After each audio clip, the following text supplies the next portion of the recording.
Okay, this is a video on our MACC 570 licensing professional organizations and disciplinary systems. This is part of our category 1 review videos.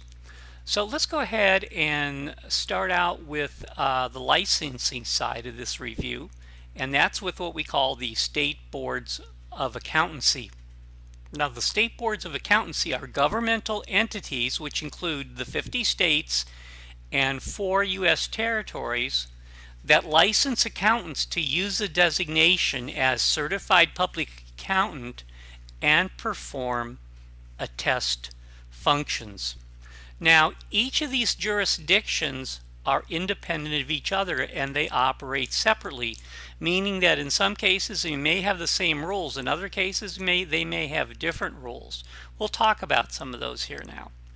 First thing is that all the state boards of accountancy, the states and the jurisdictions, do require that a candidate passes all 4 parts of the AICPA Uniform CPA exam. That's a mandatory for all jurisdictions.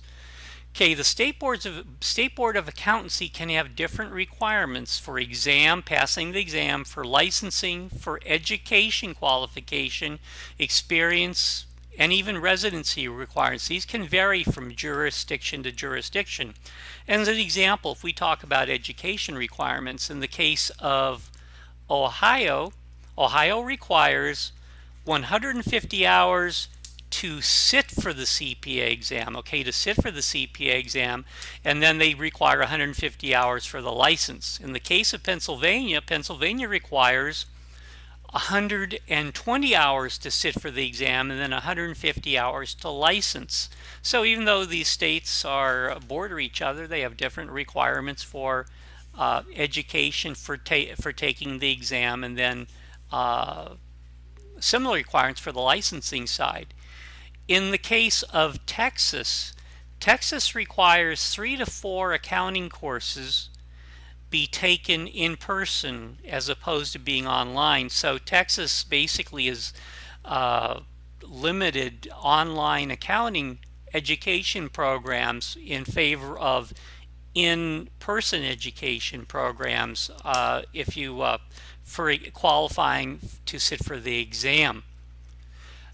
So these requirements can vary from jurisdiction to jurisdiction. And by the way, I'll get the question now that, well, how many other states require in-person courses? And the answer is nobody else does that, only Texas. Okay, number 3, all state boards of accountancy issue the license to practice as a CPA within their jurisdiction. In other words, when you pass the exam and fulfill the qualifications within Pennsylvania, you will be issued a license to practice as a CPA within Pennsylvania. Okay, they also require, all state boards of accountancy require continuing professional education. However, those requirements may vary from jurisdiction to jurisdiction. Now, here's one of the ones that this is a heavy hitter. State boards can suspend or revoke a CPA's license to practice within the jurisdiction, and that, of course, is subject to the process that is designated within that jurisdiction. So basically, a state board of accounting, under certain circumstances, can suspend or revoke your license to actually practice, in other words, to earn a living. Okay, now let's talk about the AICPA. That's the American Institute of Certified Public Accountants. This is not a state organization. It's a private membership organization composed primarily of certified public accountants. Now, in order to be a regular member, you have to meet certain requirements. We're going to talk about what some of those requirements are. What I should also point out, though, is that there is no requirement for membership in the AICPA unless it's somehow required by the state law where you've been licensed. Now, I've circled the first three boxes at the top because these are all in some way related. And these are basically stating three ways to qualify as being a CPA or basically having the equivalency of a CPA. So let's take a look at these first. Okay, in order to be a regular member of the AICPA, you should hold a current CPA license and pass the exam or the International Qualification Exam. And I'll mention that before we go on, just so there's not any real confusion. The International Qualification Exam, or the IQX, is an exam that certain members of other public accounting professions can take from other countries, especially where their accounting frameworks are very similar to that of the United States, such as, let's say, Canada, Ireland, Australia. Countries like that, what happens in this case if a person from that location wants to come and practice in the United States, instead of being re-credentialed completely as a certified public accountant, they can take what we call the IQX, which tests basically the areas of difference that candidates would experience in the areas of ethics, taxes, and things like that. So, and if they pass that exam, they can practice then in the United States. Now, these are reciprocal agreements, meaning that if you're a CPA in the United States, you can take the equivalent of an IQX in these reciprocal countries and have the same privileges. So that's what the IQX is. You'll probably never encounter that other than what I've just told you, but if it does come up in the exam, that's what it's for. Okay, so holding a current CPA license and passing the Uniform CPA exam, or IQX. That's number one. Number two, holding a CPA license in the past and passing the Uniform CPA exam, or IQX.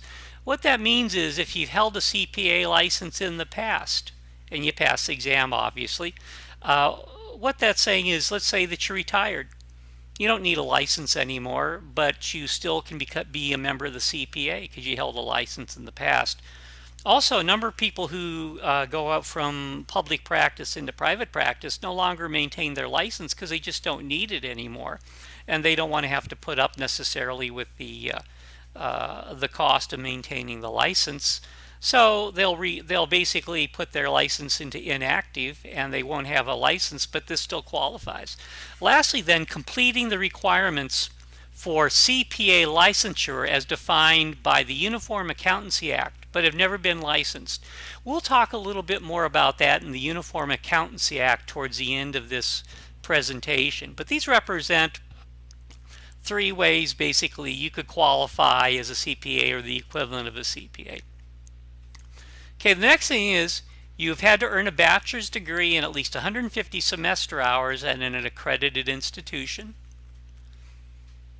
You have to be enrolled individually or as a member of the firm in an AICPA approved practice monitoring program, in other words, a quality control type program.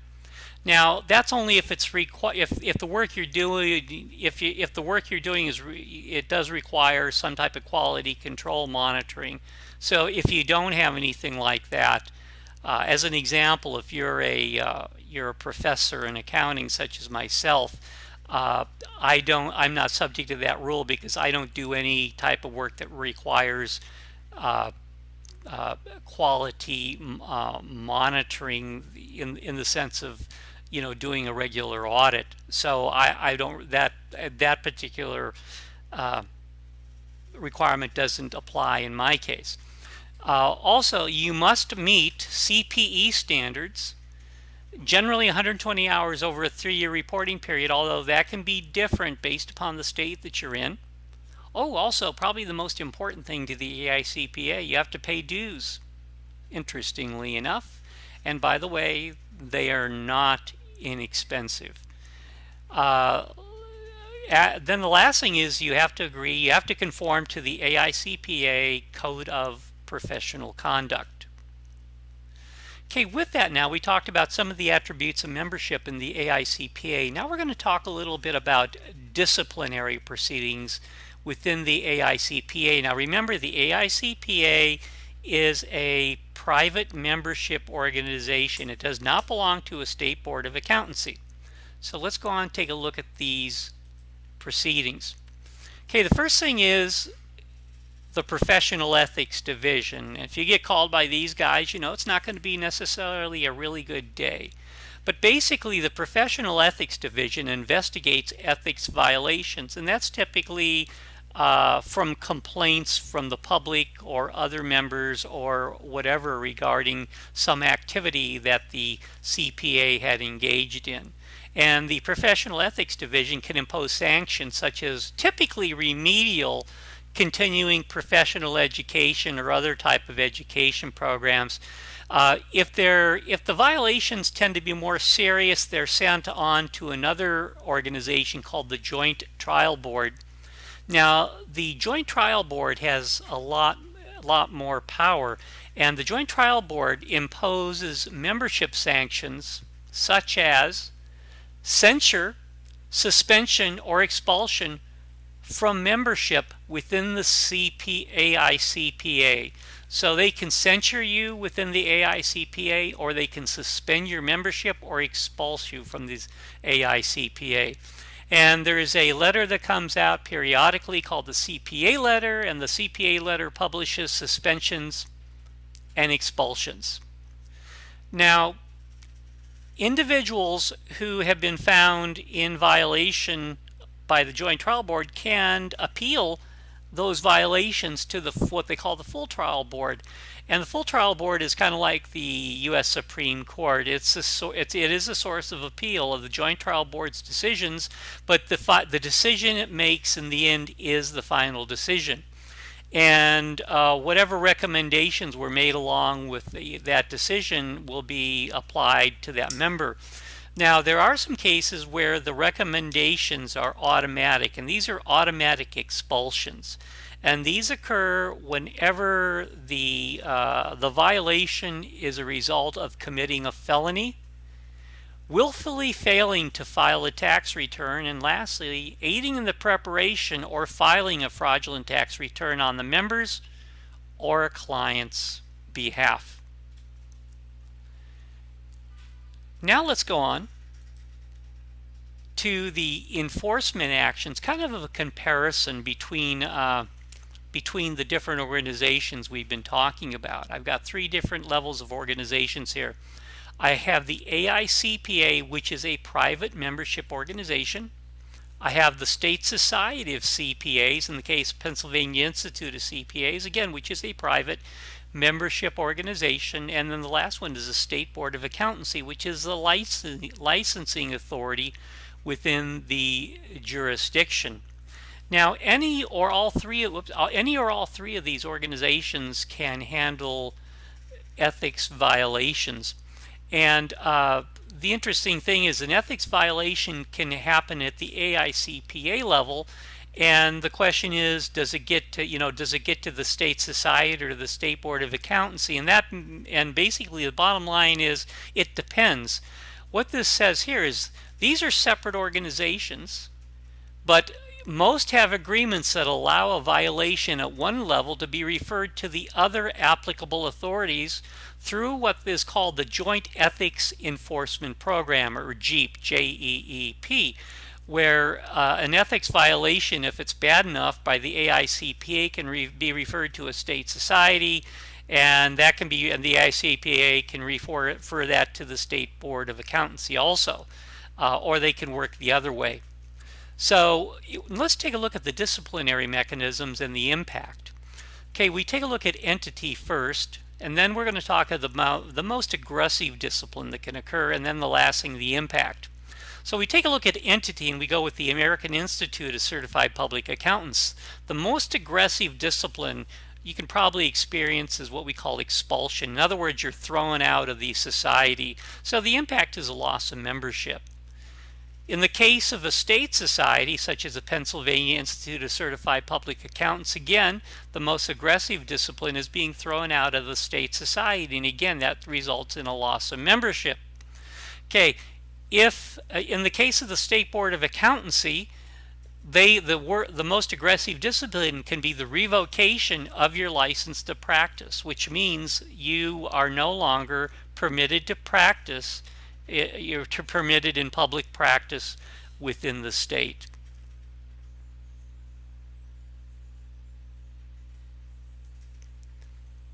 And you can see you certainly want to avoid revocation of your license at all possible costs, since that basically has a major impact on your ultimate livelihood within the jurisdictions that you operate within. Okay, now let's talk about another agency, federal. It's called the Securities Exchange Commission. It was created back in the 1930s as a result of problems and irregularities in trading and reporting information. We're going to talk about the disciplinary mechanisms, and these are typically under the SEC. These are called administrative proceedings. And under administrative proceedings, suspension or permanent revocation of the right to practice before the SEC may occur.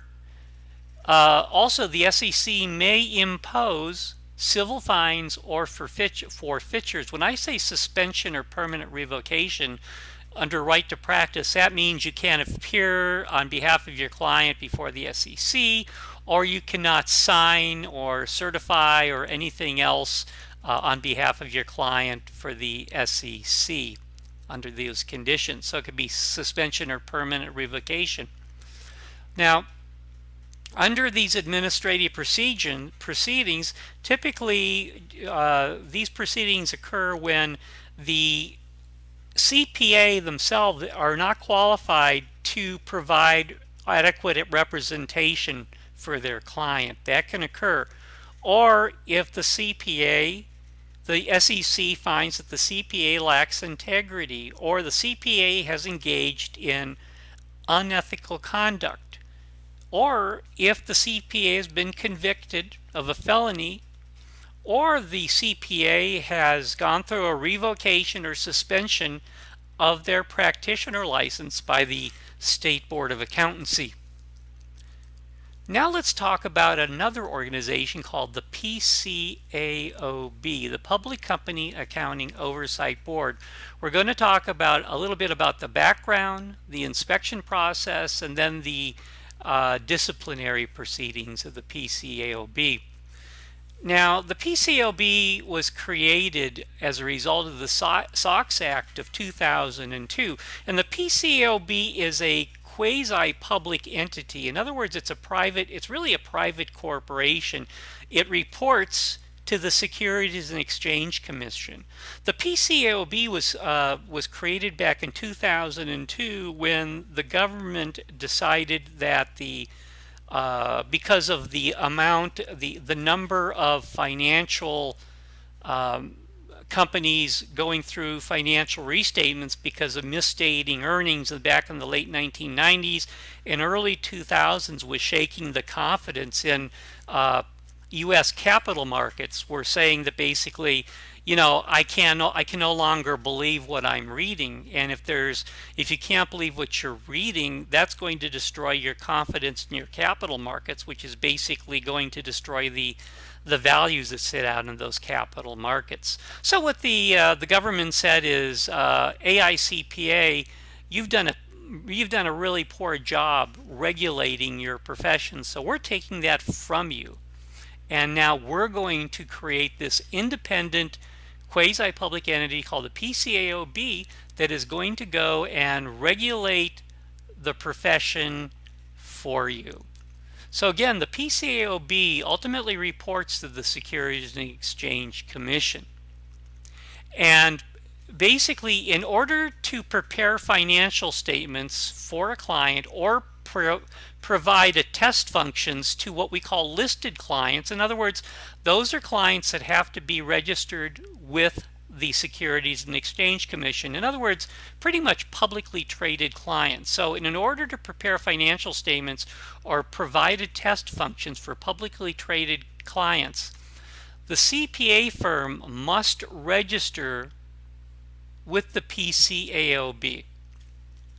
Now, the PCAOB has the rule-making authority over ethics, audit standards, and quality control of work performed on listed clients. In other words, the PCAOB makes all the rules now regarding ethics, audit standards, and quality control for public accounting firms that are working on listed clients. Now, there's a requirement for inspections through the PCAOB.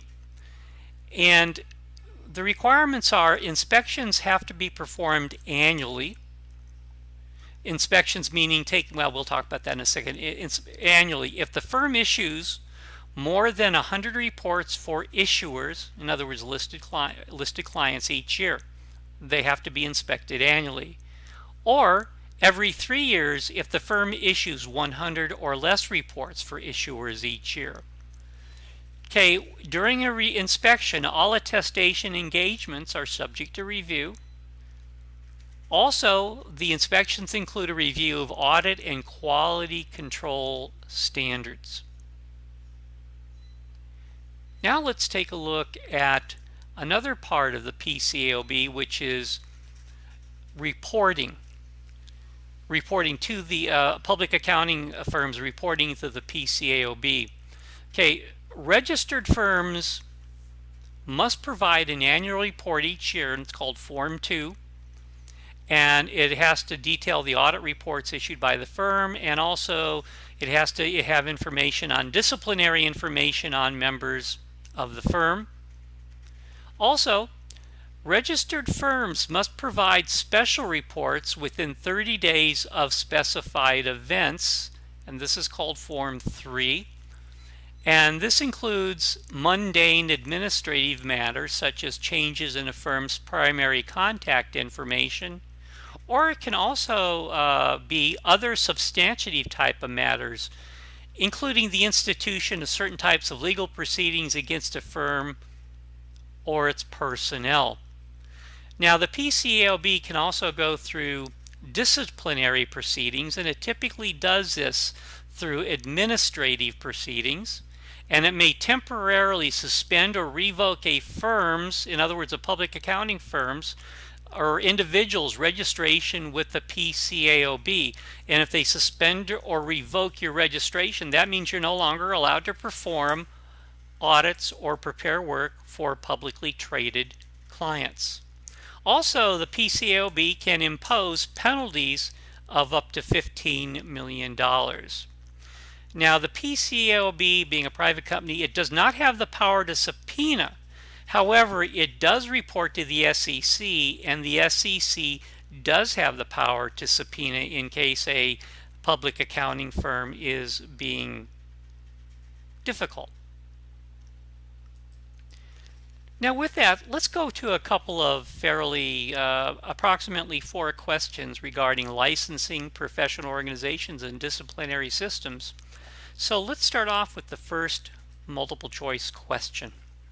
Number 1, which of the following are not a responsibility of a state board of accountancy? And you have 4 different choices. Now, as you read through these, what I'll suggest is go ahead and stop your video, read through your choices. When you make your choice, you decided you make your choice, go ahead and then restart your video and then review the answer slides. So again, go ahead and stop your video, and when you're ready, restart it.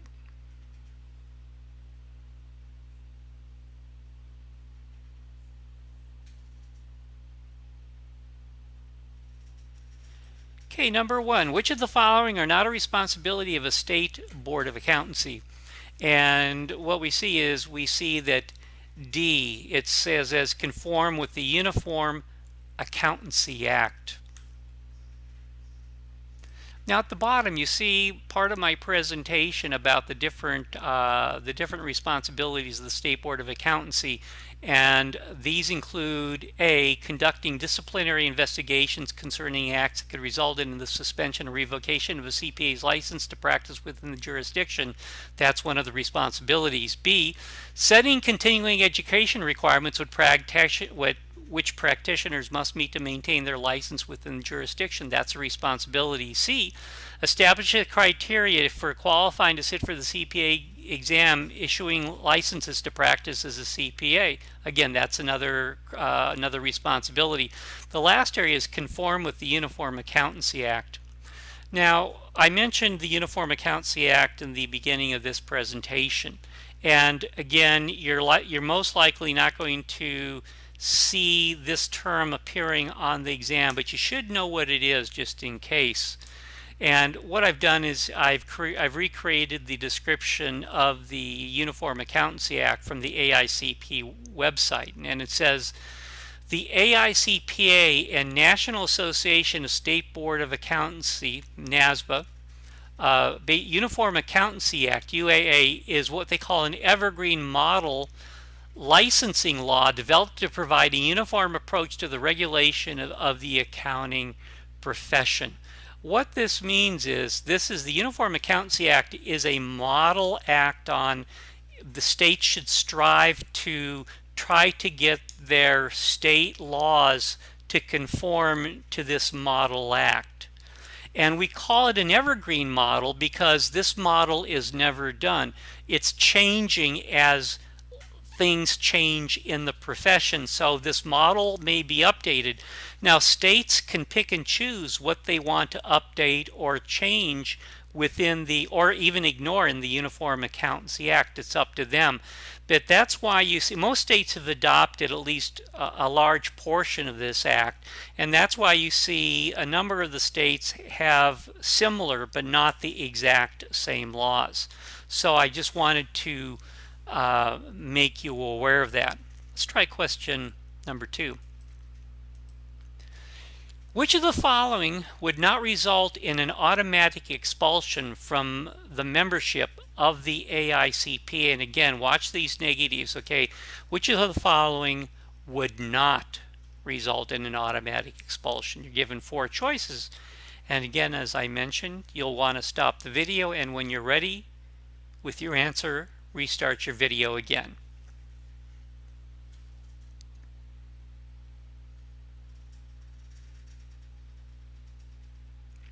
Okay, the answer to number 2, which of the following would not result in an automatic expulsion from the membership of the AICPA? And I go back down here again. Automatic expulsions includes committing a felony, willfully failing to file a tax return, and filing a fraudulent tax return. And what you will see, again, this is would not result, and you'll see here is that aiding in the preparation of a fraudulent tax return, that's included. Conviction of a felony is also included in the automatic expulsions. And C, willfully failing to file a tax return is also included. So the last item, failure to provide auditor's work papers upon demand by the client. Now, if you remember, if you've taken the audit sections in terms of, if you took the audit section, MACC 540, you'll have learned that the auditor's work papers are actually the auditor's property, and the auditor has no legal obligation or no ethical or code of ethics obligation to provide their work papers to the client based upon demand. It's up to the auditor to determine whether or not those work papers will be furnished to the client. So if you don't furnish them to the client, that is not a violation of the AICPA Code of Professional Conduct. Okay, let's try number 3. The SEC can suspend or revoke the right of a CPA to practice before the SEC if the CPA, and you're given 4 different conditions with combinations of yes or no.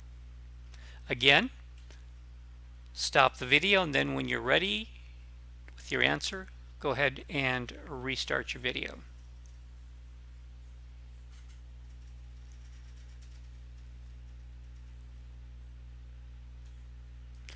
Okay, number 3, the SEC can suspend or revoke the right of a CPA to practice before the SEC if the CPA, and the answer is B, is not qualified to represent a client. That would be yes, they can. And also engage in unethical conduct, and the answer is yes, yes, they can. So what I've done here is I've recreated the disciplinary mechanisms for administrative proceedings for the SEC, and I've circled the two areas that we were talking about. Is not qualified to provide representation. That can be a reason. Number 2, has engaged in unethical conduct. Okay, let's take a look at the last question, which would be number 4. Number 4, the PCAOB is required to perform an inspection of a registered CPA firm. And again, you're given 4 separate choices. And go ahead and stop your video. And when you're ready to perform your answer, restart your video.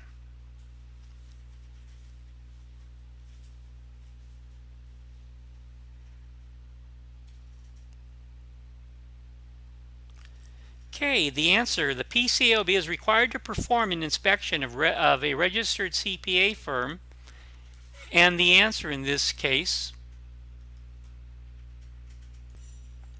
okay, let's take a look at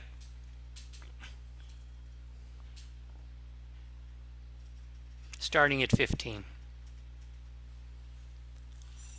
Okay, let's take a look at question number 4.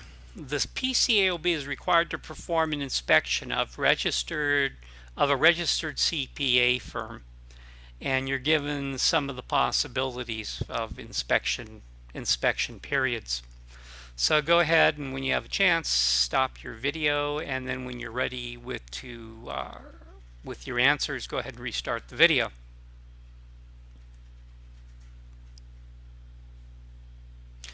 Okay, the answer to number 4 is the PCAOB is required to perform an inspection of a registered CPA firm, and the answer is C. Every year, if the registered firm provides audit reports for more than 100 issuers for each year. And you can see here under inspections, I say, are basically it's annually, which is every year, if the firm issues more than 100 reports for issuers each year. And this is where you have to be very careful with the wording. If you take a look at A, every 3 years, if the registered firm provides audit reports for less than 100 issuers. And that isn't quite true. It should be less, is 100 issuers or less. So it includes that 100 number, not less than 100 issues, not less than 100 issuers. B, every 3 years, if the registered firm provides audit reports for 100 or more issuers for each year.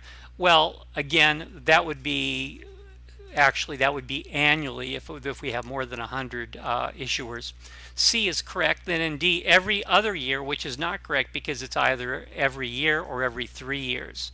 So with that, that is the end of our presentation for tonight, and thank you very much for your time.